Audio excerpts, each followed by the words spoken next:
7년간의 평화를 주겠다. 하나, 둘, 셋, 넷, 다섯, 여섯, 일곱 개. 네. 그래서 전 지역에 그래서 저거를 개기일식 현상을 세븐살롬 현상이라고도 얘기를 합니다. 미국 사람들이요. 그만큼 지금 저것이 굉장히 중요한 사건이에요. 왜 저것을 성경에서 여러분들 이걸 아셔야 돼요. 이 해와 달과 증상에서 사인 중에서 개기일식 증상이 있고요, 개기월식 증상이 있습니다. 개기월식을 루나라고 하는데 개기월식 증상하고 개기일식 증상이 달라요. 개기일식 증상은 이것은 지금 뭐냐면 이방인 개신교 교회들에게 보여주는 사인입니다. 개기일식 현상은 개기월식 증상은 유대교회한테 유대인들한테 보여주는 사인입니다. 그게 개기일식과 개기월식이 다릅니다. 그래서 왜 미국에 그럼 이렇게 하느냐? 미국이 전 세계 가장 큰 개신교 국가입니다. 그리고 청교도들에 의해서 만들어진 나라고 어떻든 간에 미국은 개신교 국가지 카톨릭 국가가 아니에요. 그래서 전 세계에서 이 가장 그 개신교 인구가 많은 나라가 어떻든 미국입니다. 그래서 하나님은 미국의 태생서부터 미국이 만들어진 순간서부터 하나님의 사람들에 의해서 개신교 교인들에 의해서 청교도들에 의해서 만들어졌다고 하는 사실을 이미 알고 있잖아요. 그러므로 인해서 미국에다가 지금 저는 사인을 보내는 겁니다. 우리나라도 미국에 의해서 선교를 받은 나라잖아요. 그래서 저것이 개기일식 현상이 지금 저와 같이 2017년 8월 21일 날 일어났다고 하는 그 사실이 여러분들한테 지금 알려주고 싶은 사실이고, 그 다음에 또 여기서 이제 이것이 바로 이렇게 갈 텐데, 이렇게 이제 개기일식 현상이 이렇게 지금 지나갈 겁니다. 이게 언제 지나갈 거냐면 2024년도 4월 8일 날 이것이 지나갑니다. 이건 나사에 의해서 이미 다 결정이 된 상황이에요. 나사에는 지금 예전에 우리 예수님 이전 시대에서부터도 다 모든 것이 별과 달이 어떻게 움직였는지, 또 앞으로 1000년, 2000년 후에도 어떻게 움직일 것인지 이미 그런 계획이 다 지금 돼 있어요. 근데 2024년도 4월 8일 날은 이게 지금 개기일식 현상이 이렇게 해서 움직일 것이라는 것이 이미 나사 보고서에 다 등장되어 있는 것입니다. 그러면 우리가 생각해야 돼요. 2017년 8월 21일 날 일어났던 이 개기일식 현상과 2024년도 4월 8일 날 일어날 개기일식 현상과의 이게 무슨 의미겠느냐? 이것이 이제 중요하죠. 하나님이 왜 여기다가 이거 평화의 시간을 지금 27년에서 24년까지 7년이죠. 7년이라는 평화의 시간을 주고 24년 4월 8일 날은 이것을 엑스표를 해줘요. 엑스표가 돼요. 이것이 이제 우리가 경고로 받아들여야 될 지금 사인인 거죠. 하나님이 이 사인을 그냥 기독교 국가를 대표하는 미국에다가 이 사인을 보내주는 것은 미국뿐만이 아니라 전 세계 기독교인들이 경고로 지금 지어지는 거예요. 이것을 이해해야 됩니다. 그런데 이것이 바로 뭐냐면 이것이 지나가는 이렇게 지금 이 4월 8일 날 이 현상이 또 너무나 희한한 것이 뭐냐면 이것이 지나가는 엑스표가 만나는 교차점이 있어요. 그렇죠? 네. 이 교차점이 바로 뭐냐면 사우스 일리노이 주라고 하는 데 있죠. 시카고가 있는 시. 일리노이 주의 하단부예요. 사우스 일리노이 주예요. 그래서 일리노이 주인데 일리노이 주에 남부 일리노이 주라고 보시면 일리노이 주에서 남부 쪽이죠. 그 부분을 지나가요. 근데 이 동네 이름이 바로 이것이 엑스표가 딱 지나가는 이 부분이 이미 다 나와 있는데 뭐냐면 이것이 리틀 이집트예요.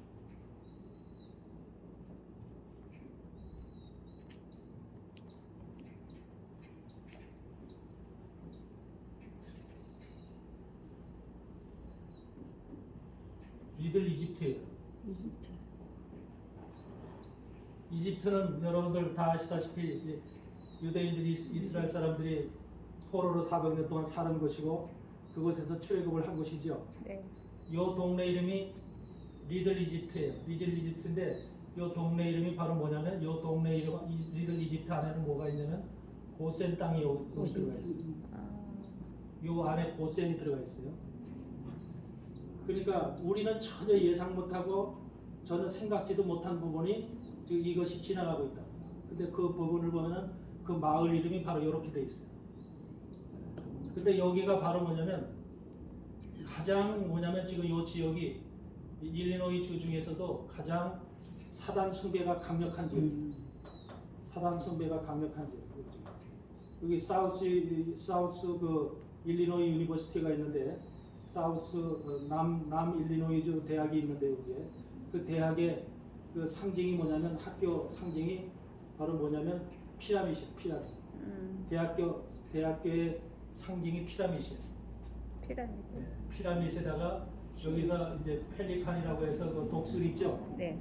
독수리 모양의 이렇게 된 거 날개 있고 이렇게 독수리 있어요. 그러니까 바로 왕이 그 바로 왕궁에 바로 있었던 것이 그 펠리칸이거든요.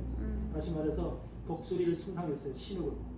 그래서 왕궁이 바로 그런 게 있었는데 여기 바로 이 피라미드하고 여기 펠리칸이 독수리 새 모양이 여기서 이렇게 딱 세워져 있는 것이 바로 남부 일리노이주 대학의 상징이에요. 그래서 이것이 바로 왜 하필이면 이 지역에 이런 이름들이 있을까? 리틀 이집트라는 동네 이름이. 사실 미국에 사는 사람도 이런 것이 있는지 없는지도 몰라요. 전에. 그리고 고센이라는 지역이 이 속에 있는지도 모르고 아무도 이 지역에 아는 사람이나 살고 있는 사람이나 알지 누가 이걸 알겠어요. 그런데 하나님은 아시고 여기를 다 이렇게 지나가고 있어요. 이게. 그래서 이게 무슨 뜻이겠어요? 왜 이것을 여기를 이렇게 지나갈까? 네? 이 마지막 때 지금 우리가 이 이집트의 그 우상 숨기는 것처럼 기독교 국가의 지금 현상을 얘기를 하고 있는 거죠. 그리고 우리가 지금 여기서 이게 출애굽할 때에 이집트에서 출애굽을 하듯이 홍해를 건너서 우리가 지금 이것이 나왔다고 하는 것은 바로 지금 기독교인들한테 뭘 알려주냐면 너희들도 출애굽할 때가 됐다. 지금 이 땅으로부터 출애굽해야 됐다가 마지막 종말적 사인을 지금 보내주는 거예요. 그래서 지금 2024년도 4월 8일날 이렇게 되게 돼 있습니다. 이것이 지금 굉장히 그 중요한 지금 사건이죠. 그래서 저것을 여러분들한테 일단 알려주고 싶었고 저런 일들이. 교수님 저거는 무슨 징조를 말할까요? 어떤 거? 아까 7년은 평화를 말했다면 저 앞으로 이집트의 저 징조는 우리가 뭐를 깨달아요? 우리가 세상이 이집트잖아요. 그러니까 이스라엘 사람들이 이집트에 살았던 것처럼 우리도 사는 이 세상을 성경적으로 이집트예요. 우상을 섬기고 악과 함께 살고 있는 이집트라는 땅이에요. 지금 우리가 여기가 성경적으로 봤을 때. 그러니까 우리도 지금 이 기독교인들이 그 이집트에 살던 이스라엘 사람들이 그들과 함께하고 먹고 마시고 그들의 신을 섬기면서 타락된 그 삶을 살고 있잖아요. 우리 지금 그러니까 하나님이 그들을 빼내는 거잖아요. 지금 이 땅에서 지금 우리가 하나님이 우리를 빼내고 싶은 거죠. 출애굽해야 된다는 거죠. 출애굽이라는 것이 이제 지금 우리에게는 종말이라는 거죠.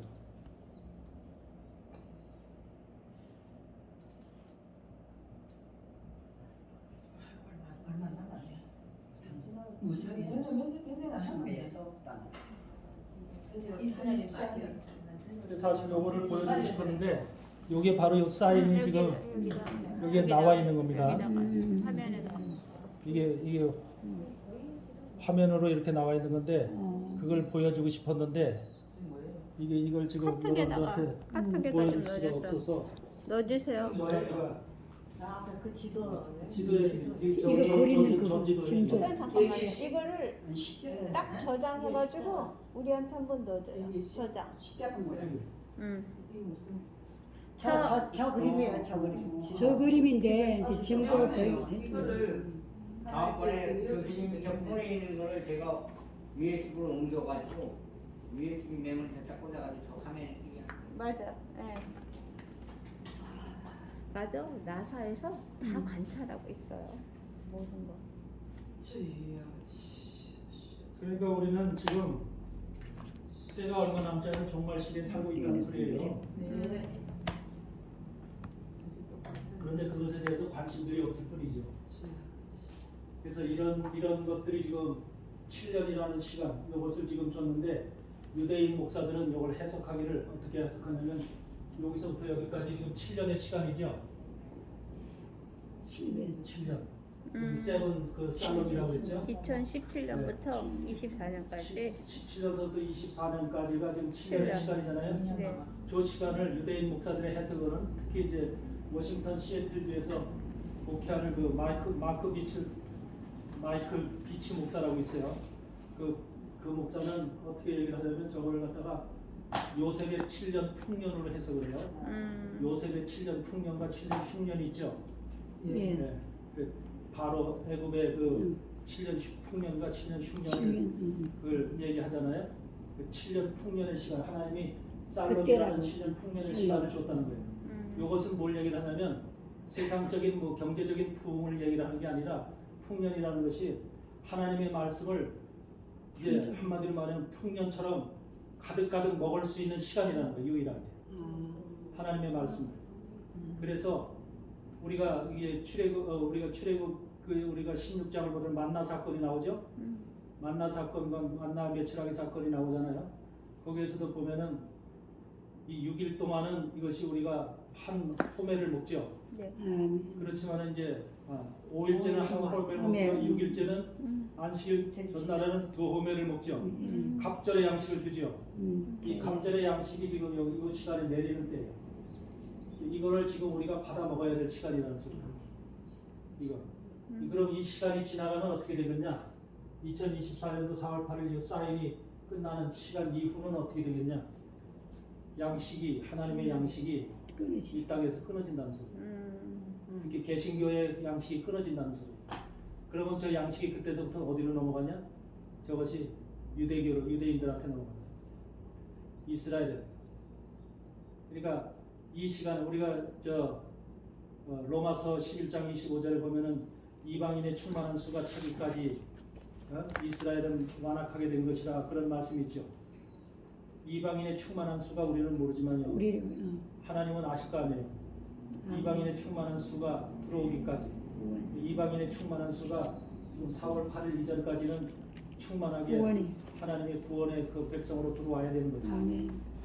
근데 지금 이것을 한마디로 못하게 하기 위해서 하나님의 백성들이 하나님의 그 방주 안으로 들어가지 못하게 하기 위해서 가진 지금 세상의 사단들이 회방을 하고 있고 코로나라는 사건으로 예배도 못 드리게 하고 있고 모든 걸 지금 다 이렇게 한마디로 하나님의 백성 되지 못하게 하려는 그런 이제 온갖 수작들을 다 부리고 있는 거예요. 수법들을 사용하고 있는 거예요. 이게 지금 현실이죠. 그리고 교회도 마찬가지로 진리의 말씀을 우리가 때를 따라 양식을 나눠줄 자가 복이 있다고 하듯이 우리가 때를 따라서 지금이 어느 때인지를 알고 그 때에 맞는 양식들을 나눠줘야 되고 이것이 중요한데 만약에 때를 따라 양식을 못 먹게 되면은 그 결과는 어떻게 되겠어요? 준비를 못 하잖아요. 우리가 준비를 못 하기 때문에 결과적으로는 우리의 생명이 그것으로 끝나는 거지. 우리가 마태복음 7장에 있는 말씀처럼 생명으로 인도하는 문은 좁고 그 길이 협착하여 찾는 이가 적다고 했죠. 생명으로 들어가는 문은 문 자체가 좁아요. 그리고 길이 협착해요. 찾는 이가 적다. 그 길이 협착하다는 이 협착이라는 말은 뭐라고 얘기하냐면 스테노이스라고 해가지고 그 말이 무슨 뜻이냐면 사방으로부터 핍박을 받는다. 협착을 당한다. 그래가지고서 아주 공격을 받는다. 이런 의미예요. 그러니까 우리 기독교인들이 그런 생명의 길을 걸어가는 사람들은 사방팔방 막 우리를 공격해요. 그래서 우리가 굉장히 어려움과 그 시련을 겪게 돼요. 그게 그 자체가 바로 뭐냐면 환란이에요. 우리가 환란을 겪는 겁니다. 그 환란에는 뭐가 환란이 있냐면 디스트레스라는 환란이 있어요. 디스트레스라는 환란이 있고요.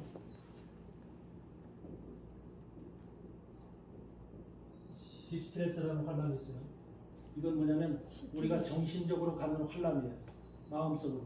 우리가 이런 때 어떻게 하지? 어떻게 우리가 하나님 말씀을 준비하지? 어떻게 하면 내가 하나님 앞에 가지?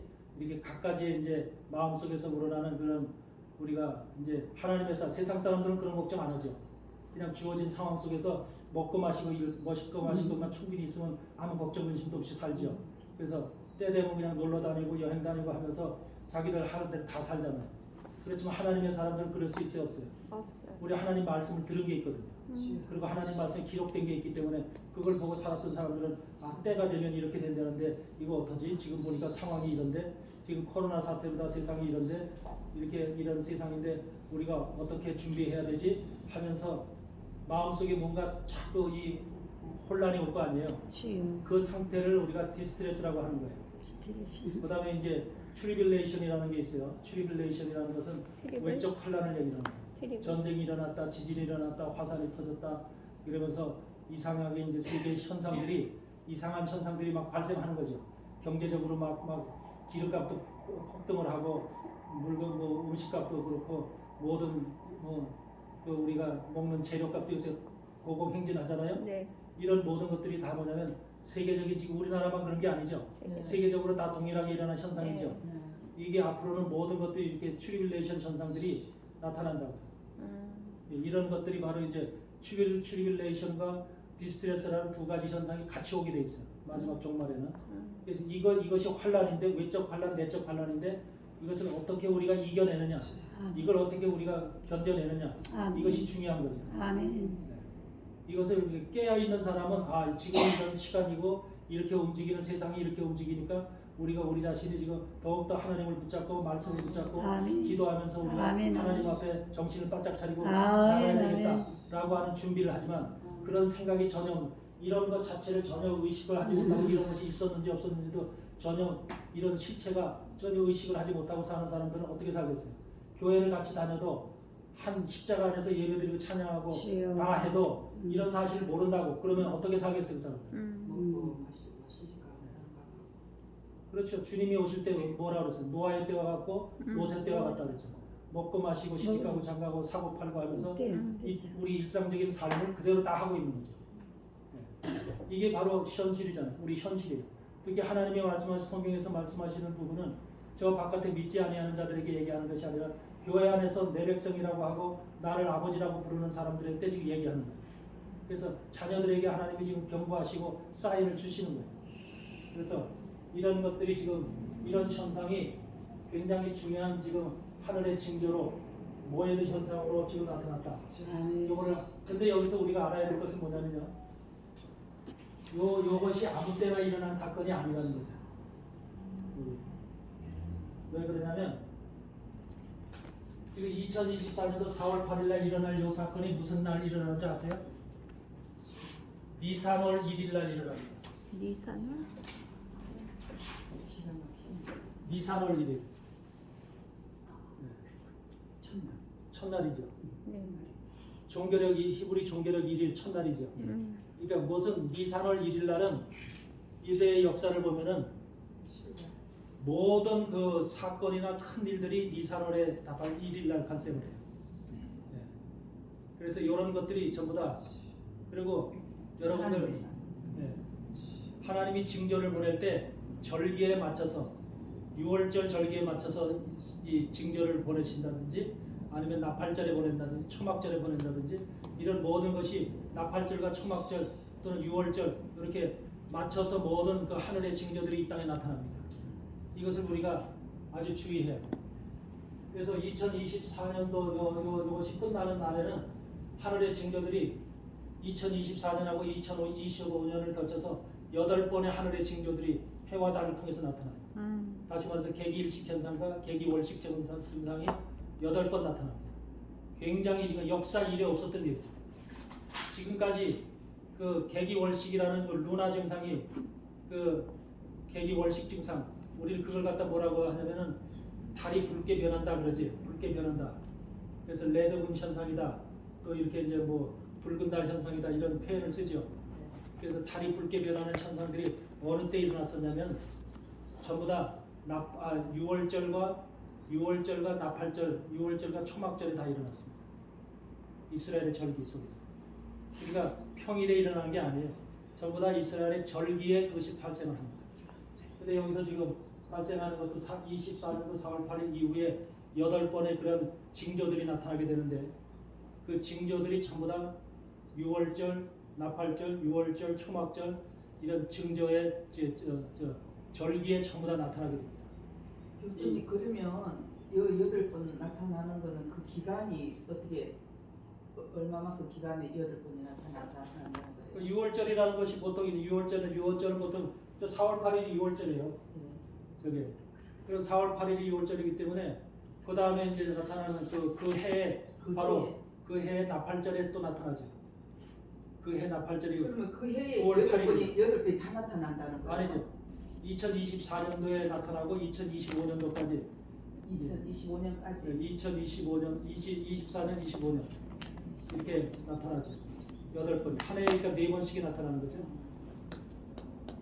그런 식으로 지금 사인이 전부 다 나타나게 돼 있어요.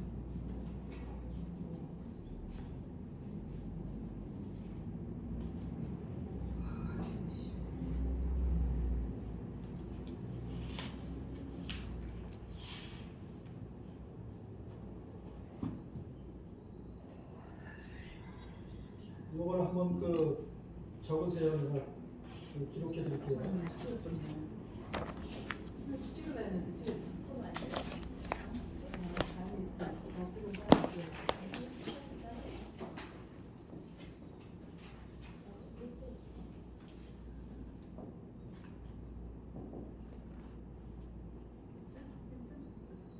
그래서 이게 적어야 기억이 좀 더 하니까 저는 기억이 남거든.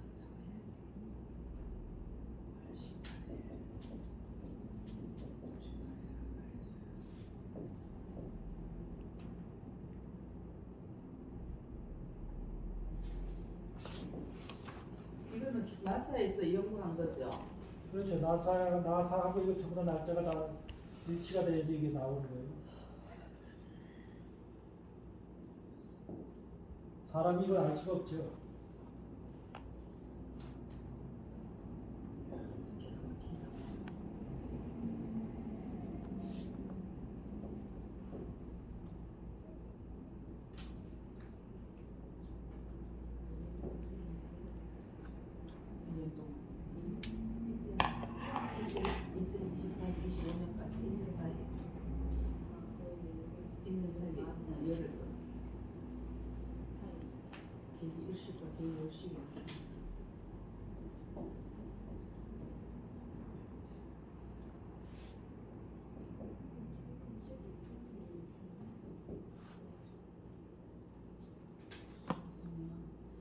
성경에 보면 참 날짜가 정확하게 뭔가 맞추더라고. 앞으로 딱딱 맞춰가지고.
이렇게 8번이 나타나게 돼요.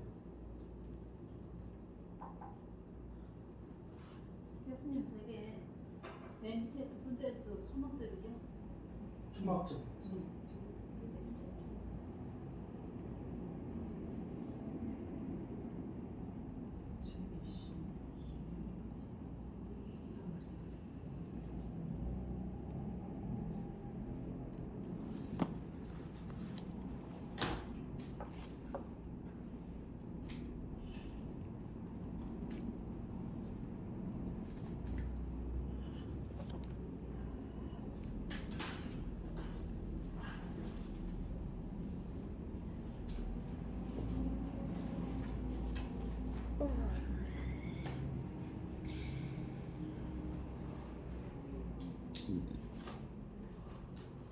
우리가 그 요거 외에 그 전에 있었던 그 우리가 징조 사인들을 어느 때 나타났었냐면 1948년 하고 49년에 나타났고요. 1967년하고 68년에 나타났고요. 2014년하고 2015년으로 세 번.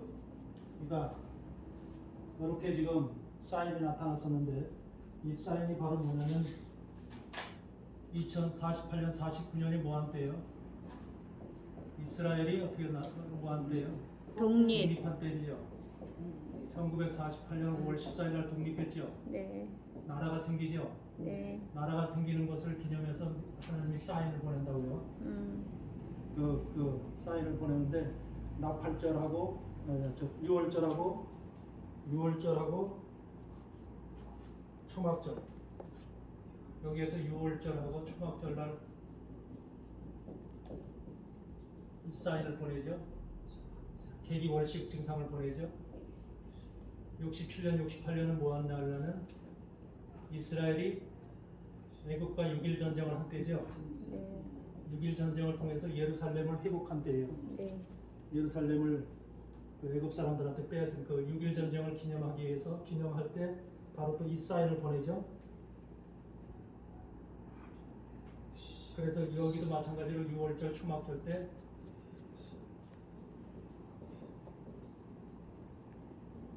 이 사인을 계기월식을 2번 보내죠.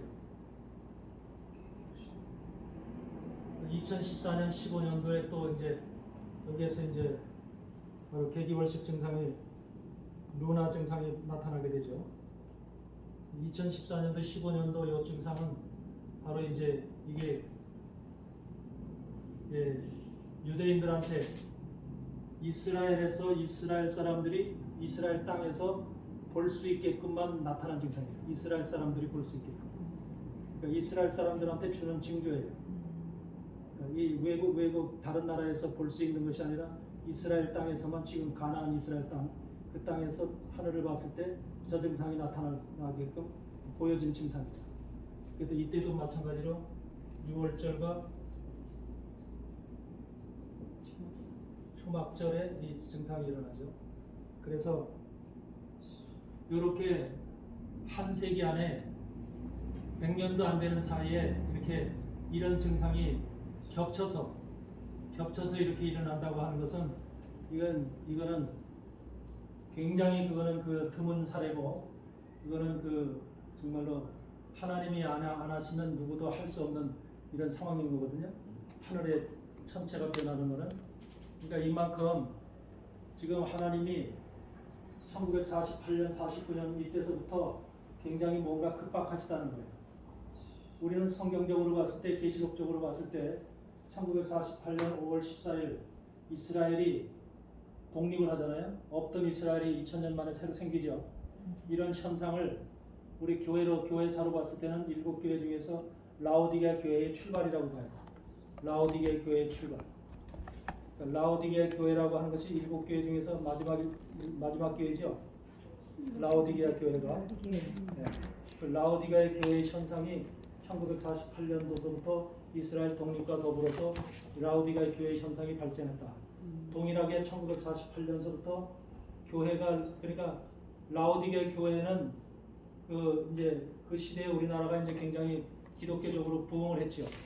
6.25도 있었고 시간적으로는 이제 시기적으로 굉장히 부흥을 했던 시기인데 또 저때 무엇이 발생하냐면 우리 교회 안에서는 1948년도에 뭐가 생겨요?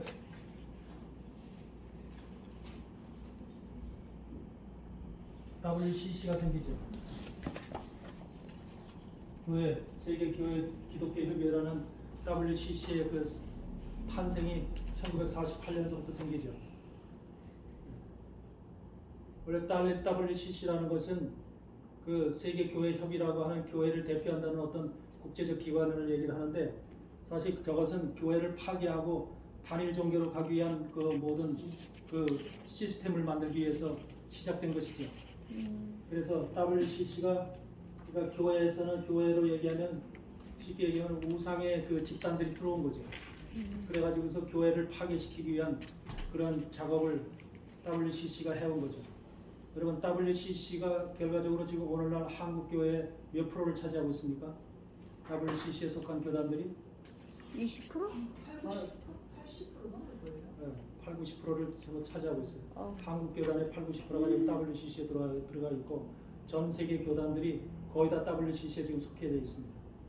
WCC의 파워가 엄청나죠. 이번에 그 PCUSA라고 미국 장로교 교단이 있어요. PCUSA 미국 장로교 교단 중에서 가장 큰 장로교 교단입니다. 근데 그 장로교 교단이 요새 최근에 한 2주 전에 발표한 내용이 있어요. 동성애를 합법화시켰어요. 장로교 교단에서. 그 전에 그 감리교가 그걸 합법화시켰는데 감리교는 먼저 그걸 합법화시켰어요. 그래서 동성애 결혼도 다 인정을 해주고 목사가 동성애 주례도 서주고 그렇게 하게끔 다 감리교단은 이미 그것이 다 이렇게 될 텐데 장로교단이 이것을 이번에 통과시켰죠. 법을. 그래가지고서 동성애를 합법화시키는 또 교회 안에서 목사들도 얼마든지 동성애자가 목사가 되는 이러한 그 시스템을 지금 전부 다 법적으로 지금 만들어놨죠. 이것이 지금 미국 장로교단의 현실이에요. 그러면 이런 현상들이 미국 장로교단만 지금 국한되어 나타날 것이 아니라 한국 교단도 동일하다는 거예요. 저기에 영향을 받고 미국 장로교단이나 이런 데가 전부 다 지금 WCC의 영향을 받는 것이거든요. WCC와 WEA라는 게 있죠.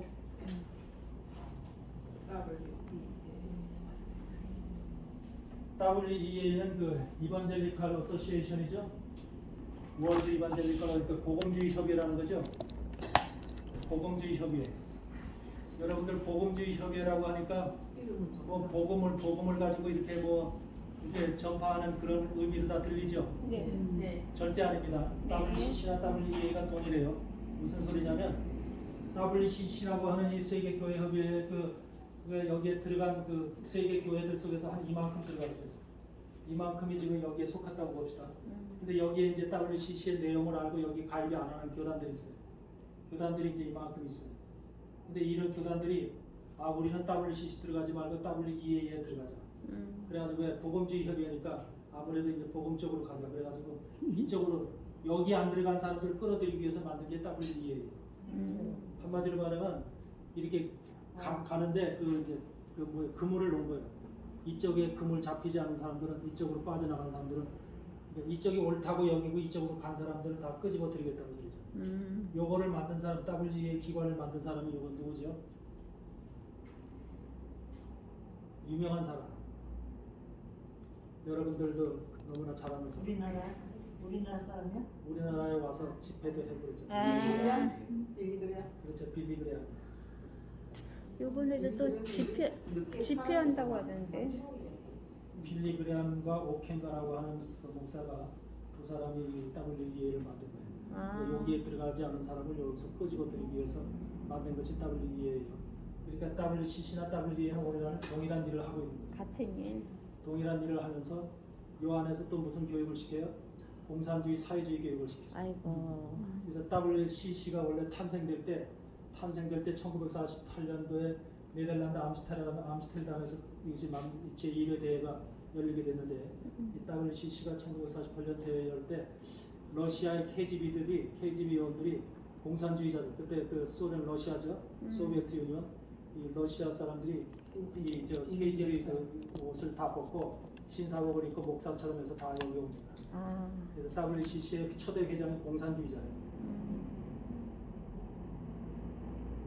지금 여러분 유엔 사무총장도 누굽니까? 공산주의? 네? 지금 현재 유엔 사무총장이 그 사람이 누군지 아세요? 전직이 뭔지 아세요? 모르죠. 세계 사회주의 연맹 총재예요. 지금 유엔 사무총장이 전직이 유엔 사무총장 되기 전에 바로 포르투갈 사람인데 그 사람이 전직이 세계 사회주의 연맹 총재. 사회주의. 그러니까 전 세계를 어떻게 만들고 싶어 했던 사람이요? 사회주의화 시켜주고 싶었던 사람이에요. 공산주의 사회주의화 시키는. 공산주의 사회주의화 그 안에서는 교회라는 게 있을 수 있어요? 없어요. 교회를 죽이기 위해 교인들을 없애기 위해서 가장 좋은 방법이 정치 체제 자체를 바꾸는 거예요. 그렇지. 그래서 세계 정치 체제를 바꾸기 위해서 바로 그런 자들을 갖다가 이렇게 유엔 사무총장으로 올려놓은 그러니까 전 세계 상황 돌아가는 상황들을 보면은요 여러분들이 정상적인 세상이 아니라는 걸 이해를 해야 돼요. 그래서 우리는 하나님의 말씀을 가지고 기도하고 묵상하고 찬양하고 예배드리고 해야 되지만 그 영적인 우리 삶을 살아야 되죠. 근데 영적 삶만 살면 안 돼요. 세상이 어떻게 돌아가는가, 적들이 어떻게 움직이는가, 적들이 어떤 계획을 가지고 지금 우리 교회를 몰살시키려고 준비하고 있는가, 이런 것들 우리가 알아야지 대처를 할 수가 있어요. 근데 교회가 이거 그건 세상 일이니까 우리 관심 없고 우리는 기도 안 하고 예배나 드리고 그러는데 그거 무식한 사람이에요. 여러분들 성경에 보면 마태복음 24장에 뭐라고 그랬어? 깨어 있으라 그랬죠. 네. 깨어 있으라는 말을 쓰죠. 네. 깨어 있으라는 말을 쓸 때 그 단어가 뭐예요? 영어로는 Wake up. Watch. 워치아웃이라고 해요. Watch. 깨어 있으라는 말을 워치아웃으로 써요.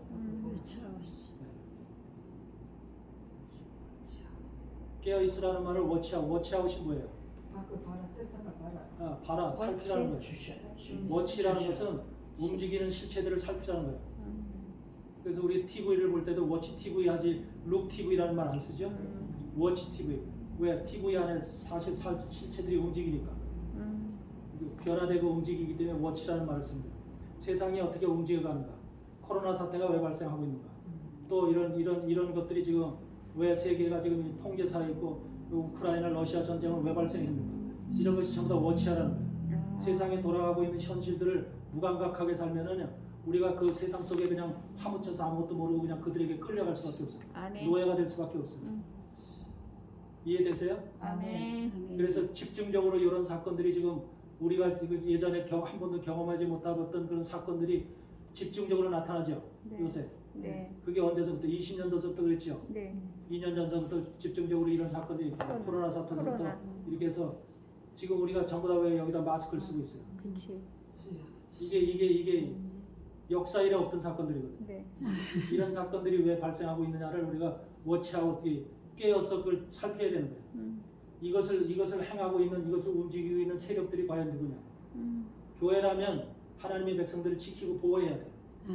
종들이라는 것이 바로 하나님의 백성들을 지켜 양떼를 지키고 보호하라고 세운 거예요. 아멘. 근데 종 자체가 관심이 없고 종 자체가 그런데 몰라. 뭐 아무것도 모르면 백성들 자기뿐만이 아니라 백성들 전부 다 어떻게 했다는 죽어. 전부 다 끌려가게 만드는 거예요. 우리가 마태복음 7장에서 그러죠. 네. 양의 옷을 입은 일이라고 그러죠. 네. 양의 옷을 입은 일이. 양의 옷을 입은 일이에요. 네. 겉은 양 같아요. 얼마나 이렇게 순진하고 그럴듯하게 보이는지 몰라요. 양처럼. 그 양을 돌볼 수 있는 것 같고 양을 지킬 수 있는 것처럼 보여요. 그러나 그 속에는 일의 신념을 가지고 있는 그런 자들이 지금 거짓 종들로서 세상에 한마디로 가득 차 있다는 거죠. 이런 현상들을 보고도 그냥 아무렇지도 않게 생각한다면 이건 참 비극인 거죠. 그래서 특히 종들이 깨어있어요. 마지막 하나님이 심판할 때 성전으로부터 심판해요. 성전으로 제단 안에서 예배드리는 자들로 순서가 그래요. 성전에서 예배드리는 자가 누구예요? 주의 종들이에요. 네. 성전에 속한 자들이 주의 종들이라. 주의 종들부터 심판할 거예요. 여러분들 대부분 다 여기 이 자리에 있는 자 다 주의 종들이죠. 주의 종들이 지금 어떻게 해야 될까? 어떻게 내가 이 마지막 때 내 모습이 주님 앞에 어떤 모습으로 서 있을까? 이걸 분명히 우리가 알고 있어야 돼요. 아멘. 이거를 모르면은 그래서 지금 그것을 여러분들한테 이 징조라는 사건을 통해서 경고하는 거예요, 여러분들한테. 왜 우리는 그냥 일반적인 종들이 아니고 마지막 시대 특별히 깨어 있는 종들이 돼서 내 자기뿐만이 아니라 자기한테 맡겨진 양떼들을 지키고 보호하고 그들 하나님 앞에까지 인도해야만 되는 이런 책임과 사명을 가진 자들. 아멘. 이게 바로 이제 하나님의 종들의 사명이기 때문에 그들을 만약에 우리가 무관심하게 내버려뒀다면 우리가 다 그 한마디로 이리한테 다 맡기게 하는 그런 결과를 가져오게 됩니다. 그래서 이런 것들을 여러분들 분명히 아셔야 됩니다. 그래서 이런 현상들이 전부 다 왜 이렇게 지금 절기에 맞춰서 이렇게 일어나는가라고 하는 것은 하나님이 우리에게 보여주시는 굉장히 중요한 사인이라는 이것을 여러분들이 꼭 이해하길 바라요. 그래서 2024년도에는 이것이 2024년도, 25년도 걸쳐서 이 8번의 이게 계기 일식과 계기 월식 현상들이 집중적으로 이렇게 나타납니다. 음. 이런 것들을 여러분들이 아셔야 됩니다. 이런 것들은 전부 다 지금 뭐가 되냐면 사실은 여러분들 민수기 10장을 보면은 뭐가 냐 이스라엘 사람들이 각 지파별로 세 지파씩 해서 이렇게 행진을 합니다. 행진하는 장면이 나오죠. 이제 첫 번째 행진은 유다 지파, 이사갈 지파, 스불론 지파 해가지고 유다 지파가 대장이 돼서 동쪽으로 먼저 이렇게 동쪽 진이 돼가지고 이렇게 움직이죠. 그다음에 남쪽 진영이 움직입니다. 르우벤 지파, 시므온 지파, 갓 지파가 두 번째 아멘. 지파가 돼가지고서 그 뒤를 따라갑니다. 아멘. 그다음에 세 번째 지파가 서쪽 지파예요. 에브라임 지파, 므낫세 지파, 그다음 베냐민 지파. 요들이 서쪽 지파입니다. 그러고서 북쪽 지파가 이제 단 지파, 아셀 지파, 납살리 지파입니다.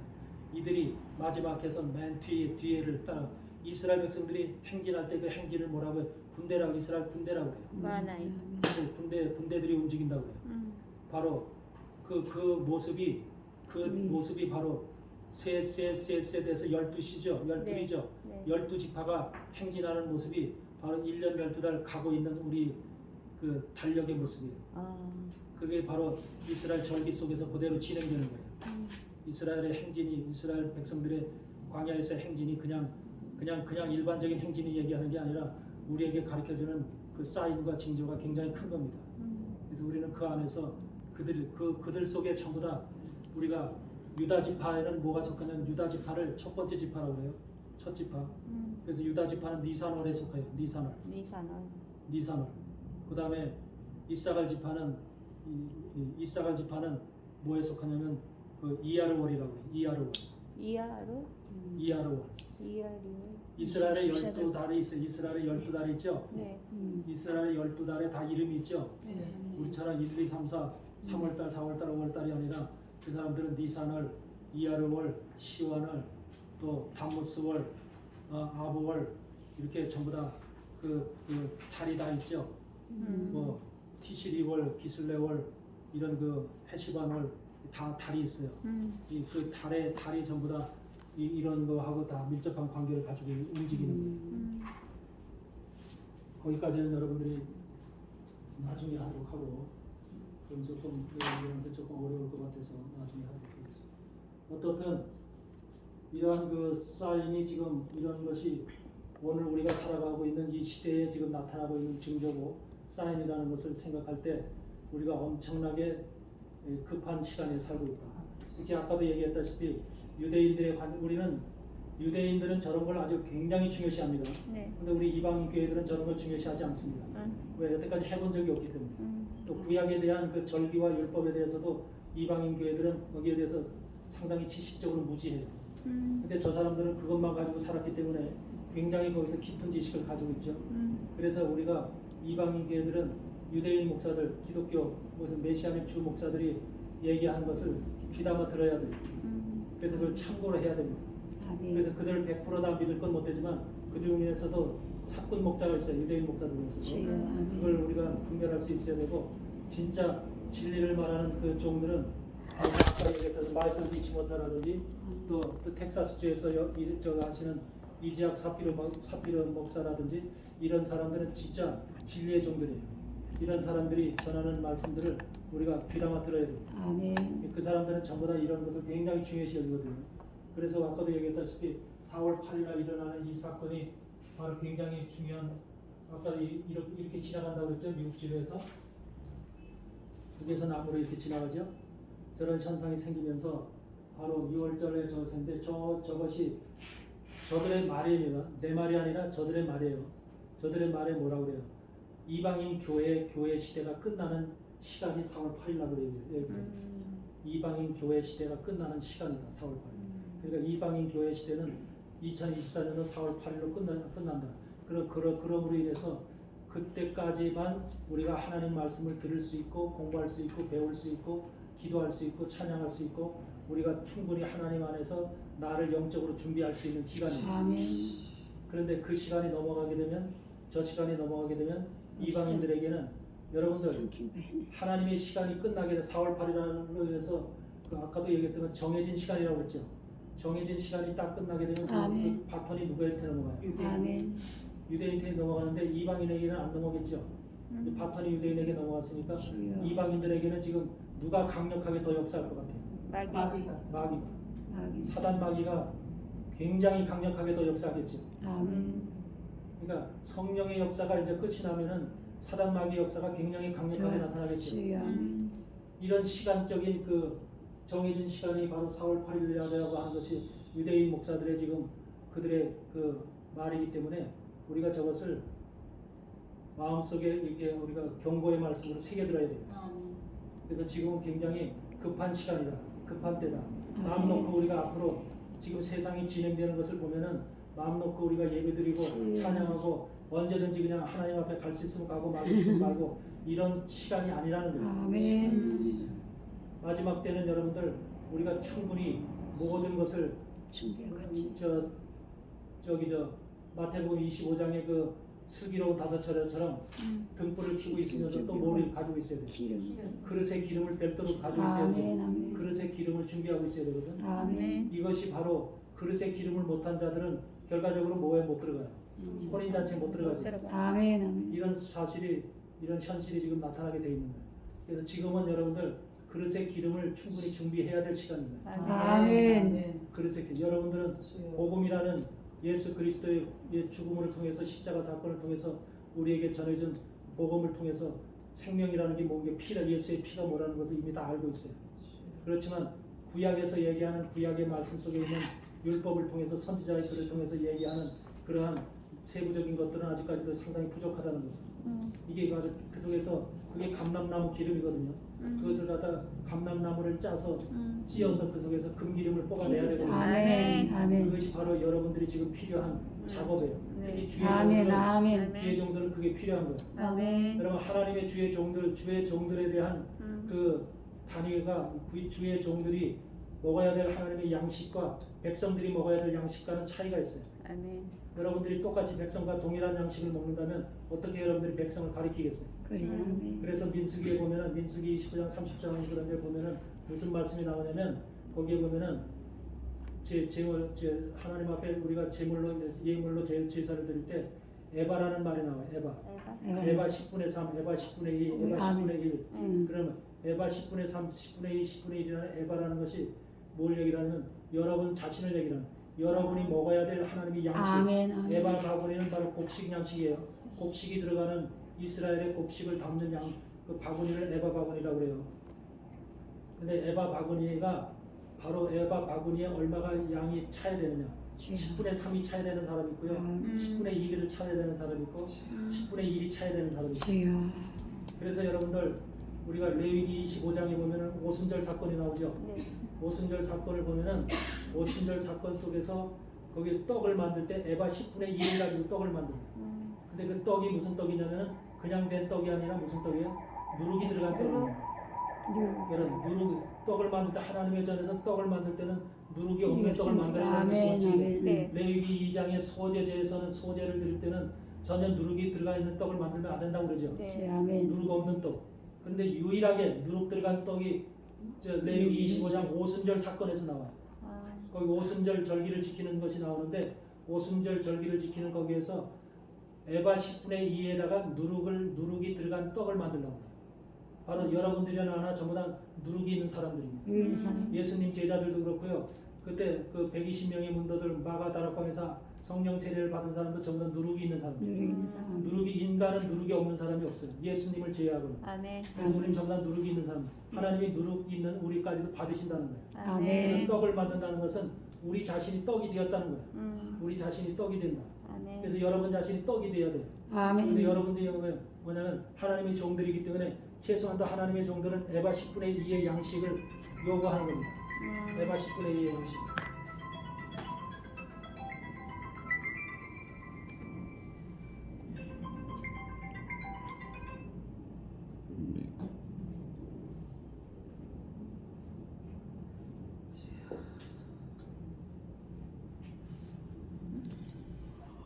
예수님 한 5분 정도 시켰다가 그러죠.